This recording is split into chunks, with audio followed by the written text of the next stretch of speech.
And then now we're going to switch over to another performance that is going to be a new, what is it, coming back again and doing it over again. Yes, it's the memorial tour Okay, of my Requiem, yes. which is a 75-minute choral work, and it premiered at St. Luke's Roman Catholic Church in November.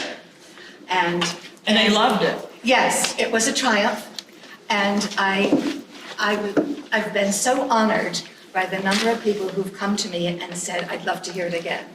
And There you go.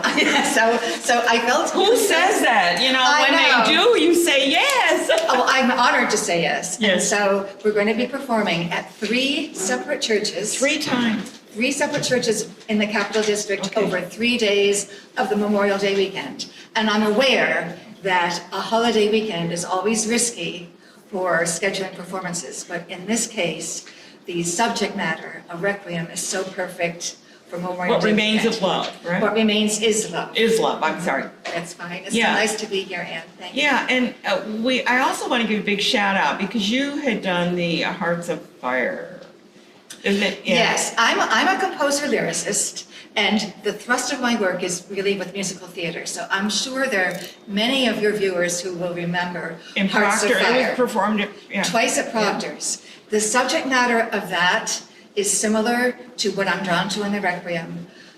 My work as a composer is largely inspired by the concept of loss and how we face it and what redemption there lies within it. Mm-hmm. In terms of Hearts of Fire, I wrote about the events leading to the 1690 Schenectady Massacre. And afterwards, and what came alive for me in that story, about which I knew nothing, virtually nothing of the massacre when I was approached by the city of Schenectady to write it. So you had to do a little reading. Did I ever?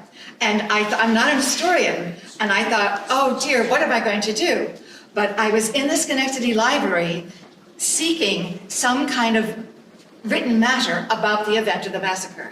And there on the wall, there's a mural that depicts Alexander Glen with the settlers who remained after the massacre, the survivors, imploring him to call them as his relatives because the French and Indians had declared anyone related to Alexander Glen would be let free. The Glenn Sanders Band? Exactly. And when I saw that, Anne, suddenly there's this moment when you realize these are not historic figures long gone. These were They're people. people who were here before us. Yeah. So by seeing the mural, I got the idea, and it was the honor of my life. I consider Hearts of Fire my Crowning major glory. work. Yeah, yes. yeah, really. And but again, it would have been just an anecdote, a sorry anecdote in our nation's history if the city had been destroyed and nothing happened. The redemption was, the survivors said, we will rebuild. Well, yeah, we're going to rebuild, yeah. So we talk about the Requiem, which Yes. is the one you're doing now. Is this in English? Oh, or yes. it's in- Well, a Requiem, what it is a Requiem. I always think of it as Latin or, It is. yeah. Well, the Yeah. origins of a Requiem Mass, it's a Mass for the dead. And I believe it's been around for centuries. And the beginnings, the origins would be a bereaved family member would go to the local church musician and say, my father has died, I want to pay you to compose a Mass for him. Oh, really? I did Right. not know that. Oh, Well, I'm hoping learn I'm something true. all the time I'm on this hoping I've show. got the facts right. I think I do. But as the centuries progressed, the great composers, began to see this as an opportunity to expand the work. And so in the 18th and 19th centuries, some of the greatest musical works of art are requiems. Mozart's Requiem, Verdi's Requiem, the Brahms Requiem, which was recently performed actually, they just did that. Yes. Yeah, Right, so my Requiem melds, I've taken some of the parts of the traditional Catholic Mass, the Requiem Mass, and set them to my own music. But I've interwoven them with my own songs about life, death, and where I think we might be going from here. Okay, what is the definition of a Requiem? Requiem, a Mass for the Dead. It's a Mass? Yes. Mhm. Okay. I believe so. I don't know. I I'm don't know if I asking, know, yeah. Lauren, but really, I'm a composer, but my inspiration for this is, I'm also the music director at St. Luke's Roman Catholic I know, Church in yeah. Schenectady. And from my vantage point, high above the worshipers in the pews below, I've provided music for the salient You're an moments of organist life. as well, right? I am. Well, yes, I am. Yes. Your cameraman might question that. Yeah, I know, I'm I a know. pianist who fakes it at the organ. Yeah. But I also sing. And I've played for the beautiful moments, the births, the weddings, the Christmas Eves. But I've also been called to provide the music for the moments, the darkest moments of our lives. Yeah. And from my vantage point, I have witnessed how faith is questioned. But I've been so astonished to see its strength. And I felt that I had the tools to honor that, because as humans, we're finite. We're born, but the day we're born, there's a date on that calendar that marks our death. Fortunately, we don't know We what don't know what it it is. is, but our lives will end. But what I believe is our love does not. And I believe there's It's what we human frailty. leave behind us. That's what we And you're going to be leaving some requiems, that's for sure. The requiem and many other I things. have to tell you, I'm so proud of it, and I want to tell it quickly.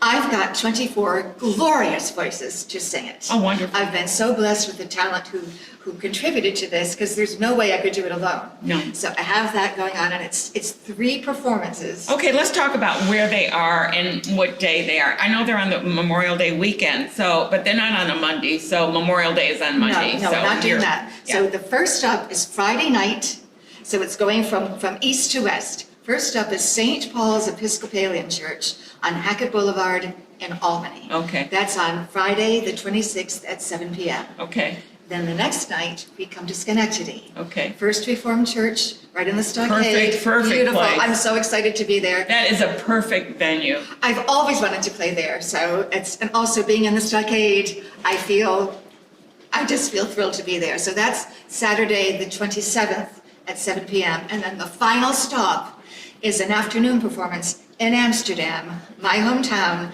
at the Trinity Lutheran Church on Guy Park Avenue. That's Okay, at 3 p.m. is there, well, first of all, is there a charge? No, there's a free will offering, gratefully accepted, but there's nothing required. No. Okay.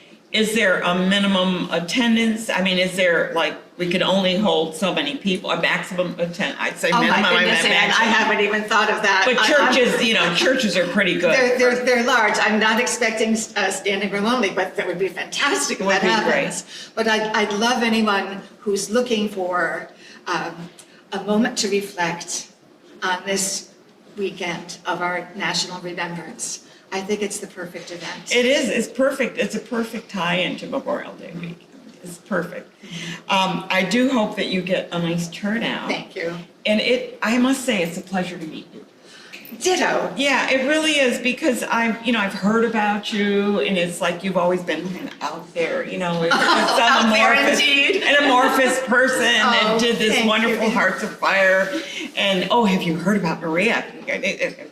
Really, it's Yeah. so stunning to hear that, because I'm basically going to go home and make a cup of tea and think, gee, I hope I did okay. So, You're doing perfect. thank you so believe much me. for having But me. I do want to say that I've heard about you over the years. Thank you. People have told me, haven't you seen Hearts of Fire? And maybe they're going to, I think you did it twice at Proctor. We did it twice at Proctor's. That's what see? Yes, See, twice. I knew. It was twice Yeah. at Proctor's. Yeah, maybe Your you'll do it cameraman again. was in the pit with me.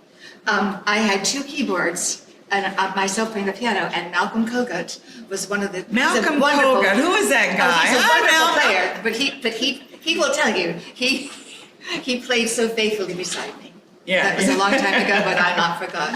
Good. Well, thank you so much, Maria, for being here, and I Thank hope you, that you have a Ann. successful, and I will try to attend Thank one you. of those. Very affirming. If I I love can talking fit it to in, you. I will be there. Thank So, you. yeah, I hope good. to see you. Thank you so We're gonna much.